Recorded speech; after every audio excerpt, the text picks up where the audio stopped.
O assessor Celso Amorim expressou preocupação com o potencial do conflito entre Israel e Irã evoluir para uma guerra mundial com a entrada dos Estados Unidos. A declaração foi dada em entrevista à Globo News nesta segunda-feira. Amorim falou sobre como a instabilidade no Oriente Médio pode se somar a outras tensões globais, como a guerra na Ucrânia, criando um efeito dominó com consequências imprevisíveis em escala global. Eu acho que nós temos hoje já duas guerras de grande porte, né? A guerra, vocês descreveram, a guerra da Rússia e da Ucrânia. Eu não estou entrando aqui nos méritos. E a guerra que inicialmente era, eu diria, mortandade lá dos palestinos por Israel, depois do ataque do Hamas, mas que não justifica aquela repressão desproporcional, e agora os ataques, inicialmente de Israel e agora com os Estados Unidos ou Irã. Então não é mais uma guerra na Palestina ou em Gaza, é uma guerra que abrange todo o Oriente Médio. E, inevitavelmente, vai acabar envolvendo outros países. Eu não quero citar os nomes individuais, porque eu não sei como será em cada país. Mas isso não é uma questão que vai ficar assim, como se fosse um ataque, fez um ataque, acabou e tal. Não, não creio. Eu acho que há duas guerras muito importantes,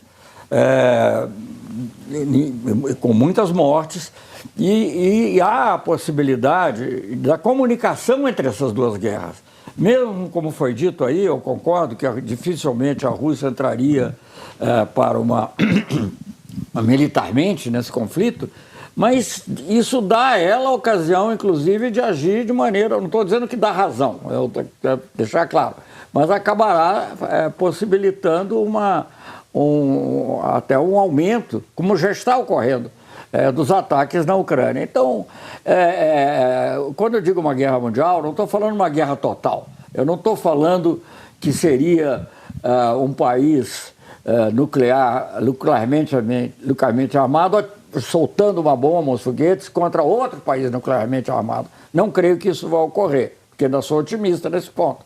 Mas é uma guerra que envolve um número muito grande de países. Isso tem um potencial enorme de alastramento. O diplomata brasileiro também demonstrou preocupação com violações nos direitos internacionais com o avanço unilateral dos Estados Unidos nesta guerra contra o Irã. Eu fico muito preocupado com a violação ao direito internacional, com violação à Carta da ONU, com a invenção desse conceito que já foi tentativamente usado pelo Bush, que foi rejeitado, o Bush filho, que é o do Conselho de Autodefesa Preventiva. Isso não existe na Carta da ONU, porque senão também não teria fim. Então, eu acho que tudo isso é uma situação extremamente complicada, estão envolvidos nessas duas situações as duas maiores potências nucleares do mundo. Então, é difícil olhar para isso e dizer que é uma guerrinha ou que é um conflito localizado.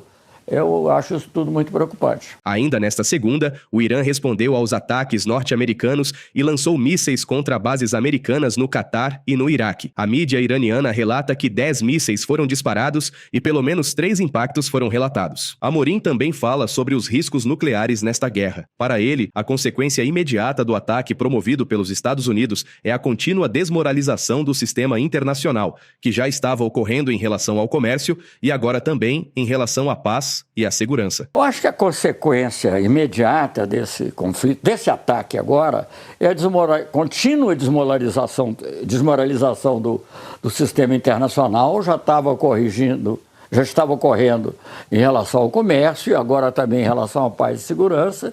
E eu diria que até indiretamente é um estímulo à proliferação nuclear, porque quem já tem a bomba, eles aceitam. Coreia do Norte foi objeto de uma discussão grande do primeiro governo Trump, mas ficou lá, aceitou, está lá ela com a bomba. Índia e Paquistão, que não são signatários do TNP, tem arma atômica. Para não falar do próprio Israel, que tem provavelmente pelo menos uma centena, ninguém sabe o número exato, ou algo perto disso, de armamentos nucleares. Então, eu acho que o TNP ficou muito desmoralizado com isso. Eu acho que os países, obviamente, que estão, provavelmente não sairão, mas a força moral do TNP fica muito abalada, porque um dos elementos centrais é que os países poderão desenvolver energia nuclear para fins pacíficos, e ninguém pode provar que o Irã ia fazer uma bomba, isso é uma suposição, e segundo, que eles gozariam de uma certa proteção dos demais, né? Não seriam atacados da forma que estão sendo atacados. Amorim criticou Israel por levar os Estados Unidos ao conflito contra o Irã. Eu acho a situação muito dramática, talvez a mais dramática que eu vivi nos últimos tempos. Eu costumo comparar, inclusive, com a crise dos mísseis, mas ali eram duas pessoas, bem ou mal, pragmáticas. Eu disse que a Rússia fez um lance atrevido, como se fosse uma partida de xadrez, teve que recuar, mas ficou nisso. Hoje são muitos os atores. Eu, aliás, acho, eu não tenho prova disso, mas que Israel levou os Estados Unidos a essa posição, porque depois que Israel fez os ataques, os americanos querem pegar o eventual triunfo, digamos assim, para eles, né? O Trump quer. Então eu acho uma situação muito perigosa e talvez quando se fala em guerra mundial você pensa numa hecatombe, talvez não seja isso, mas é uma guerra com envolvimento de algumas das maiores potências do mundo. Lembrando que a Rússia e a China fizeram uma proposta comum no Conselho de Segurança. Eles claramente estão do mesmo lado. E a China depende bastante também do petróleo iraniano. Então é tudo muito complicado. Pode ser que não haja uma consequência global em termos de mortes, de ataques, mas certamente vai ter em termos econômicos, agravando a crise que já tinha sido causada pelo ataque ao multilateralismo. Ministro, a guerra tarifária, eu só rapidamente incluo esse elemento, a guerra tarifária é parte desse contexto de desprezo pelo direito internacional. Para o assessor especial, a guerra em curso é um ataque à ordem mundial. Você não tem mais a ordem mundial na parte de paz e segurança e na questão comercial, declarou. Mas o que eu vejo hoje é um ataque à ordem mundial. Por isso eu disse numa outra entrevista aí que você mencionou, alguém mencionou, que o que eu acho é que a ordem mundial acabou. Você não tem mais a ordem mundial na parte de paz e segurança e não tem mais a ordem mundial na questão comercial, que foi transformada.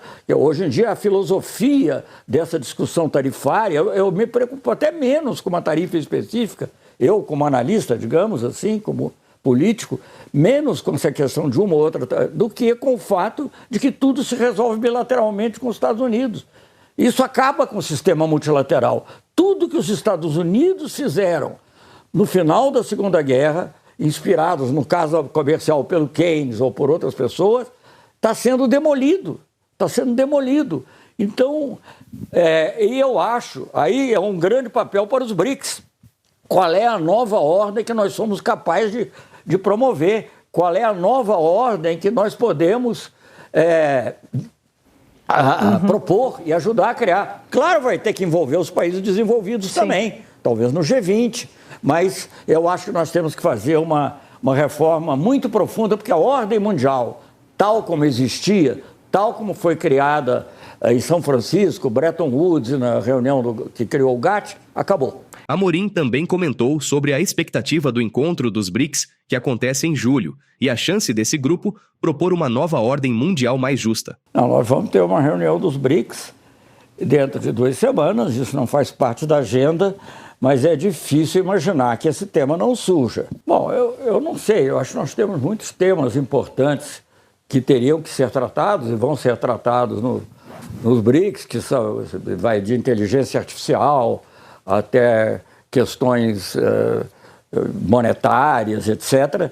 E eu não sei, aí não depende só de nós, embora estejamos na presidência. Claro que os fatos atuais, digamos, ofuscam um pouco esses temas que são mais estruturais, quer dizer, a conjuntura se sobrepondo à estrutura. Mas eu acho que certamente também pode ter um lado, enfim, dentro dessa coisa negativa, de você, digamos, estimular os BRICS a, como eu disse anteriormente, a propor uma nova ordem mundial, uma ordem mundial mais justa. O assessor especial da presidência diz que não vê brecha para a diplomacia no conflito entre Israel e Irã. Nós temos que sempre apostar na diplomacia, porque a alternativa é a guerra, não é? Eu tenho uma teoria que eu já expus em outros momentos, é a teoria das brechas ou das frestas. Você está num ambiente totalmente escuro e tem uma fresta. Se você olhar para o conjunto do ambiente, você não faz nada. Mas se olhar para a fresta, vai lá e tenta largar. Agora, eu confesso a você que nessa situação atual, até na situação entre a Rússia e a Ucrânia, nós percebemos isso, assinamos uns entendimentos com a China, criamos um grupo de amigos que, infelizmente, não foram utilizados até hoje pelo secretário-geral da ONU, para, pelo menos, propiciar discussões mais profundas entre as partes.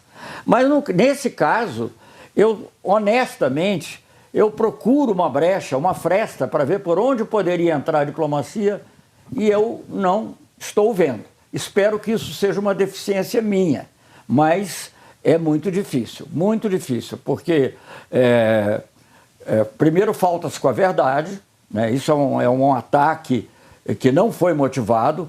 O Irã tem lá, mesmo que tivesse sido motivado, isso era para o Conselho de Segurança julgar e ver que medidas tomar, não gerar ações automáticas de Israel e depois dos Estados Unidos.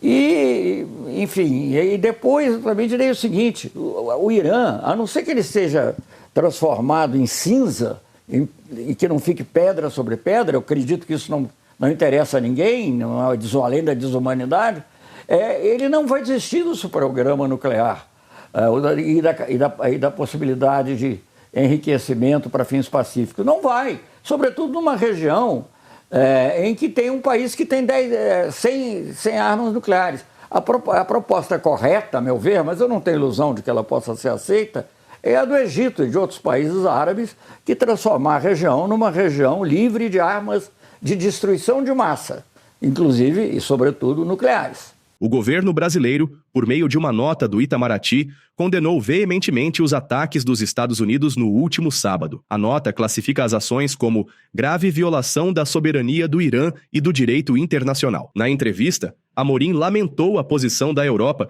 que está numa linha totalmente dependente dos Estados Unidos e de Israel. Mas a atitude da Europa está sendo muito negativa. Dizer que não houve violação da Carta da ONU, a Carta da ONU não prevê essa autodefesa preventiva, isso não existe.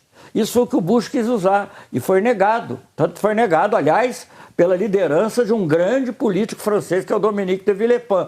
Então, e o Brasil acompanhou, aqui o presidente Lula deu declarações a respeito, isso em 2003. Então, eu acho que a Europa está indo no caminho errado. Em primeiro lugar, eu vou dizer francamente, eu duvido que eles consigam chegar a 5% para gastos em defesa. Felizmente, talvez. Porque por muito menos você teve lá os Gilets jaunes na França, revoltas, porque esse dinheiro vai ter que sair de algum lugar. Eu fico temendo, esse é o meu maior temor, que isso saia também da ajuda ao clima, que é uma responsabilidade que eles assumiram e aliás, uma área em que nós até nos associamos os europeus. Nós tentamos fazer um acordo de livre comércio com a União Europeia e ele fica emperrado lá. Não é nem o comércio, eu não estou muito interessado naquilo, mas geopoliticamente hoje seria importante. E eles não percebem isso. Eles estão numa linha totalmente dependente dos Estados Unidos e, para minha surpresa, de Israel. E eu acho que isso... eles podem apoiar quem quiserem, mas, quer dizer, eu acho... Você disse... Você, eu já não me lembro se foi o que falou antes, o Brasil teve muito envolvido na tentativa de obter a paz na região, inclusive uma solução para o programa nuclear iraniano, algo que nos foi pedido pelo presidente Obama. E nós fizemos, foi rejeitado na época, nós conseguimos exatamente o que eles tinham pedido, mas ali eu acho que havia uma diferença entre a Casa Branca, o Departamento de Estado, algo que eu não posso saber, só posso supor. E acabou não andando. Mas 2 anos depois, 3 anos depois, eles começaram a negociar o JCPOA. E me foi dito pelo diretor da CIA que a nossa atitude foi, não sei se foi gentileza dele, mas ele esteve aqui o ano passado, dizendo que o que nós fizemos foi um passo que permitiu depois o JCPOA, que é o acordo. Se você for ver nas tabelas, o número de centrífugas do Irã, que era mínimo na época quando nós...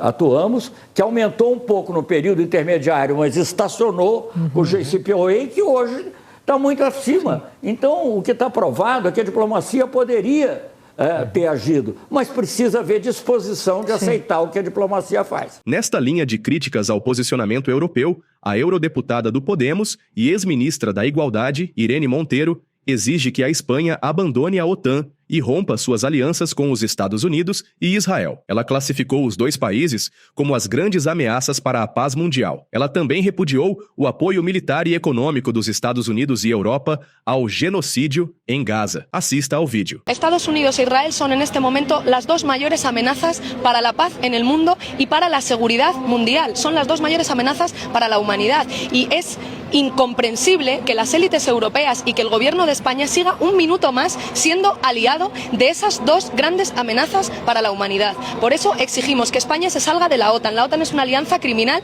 que sirve para que Europa y España hagan las guerras que Trump ordena. No hay ya más tiempo, no hay más excusas. Lo que tiene que pasar es que salgamos de la OTAN, que impidamos el uso de bases militares españolas que son soberanas de nuestro país para operaciones militares ilegales y para esa agresión ilegal y para seguir enviando fuerza militar a los genocidas y por supuesto también que practiquemos un embargo total de armas a los genocidas. Necesitamos ya actuar para responder a la voluntad de los pueblos de España. España es, insisto, un país de paz.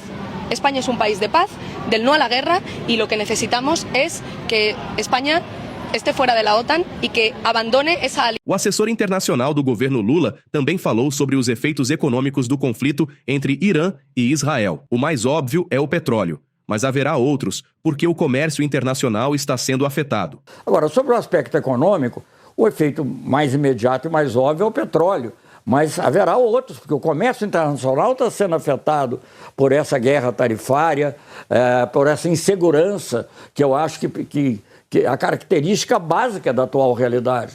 Você está totalmente inseguro, você não sabe o que vai acontecer, você não sabe o que vale. Nós vimos a Europa toda criticando a Rússia por ter violado a integridade territorial da Ucrânia, e talvez ela tenha razão. Eu acho que ela tem razão, embora tenha outros aspectos que também têm que ser considerados, como a expansão da OTAN, etc., mas ela tem razão. E você vê a Europa passando a mão, alisando, aceitando a ação unilateral dos Estados Unidos e de Israel.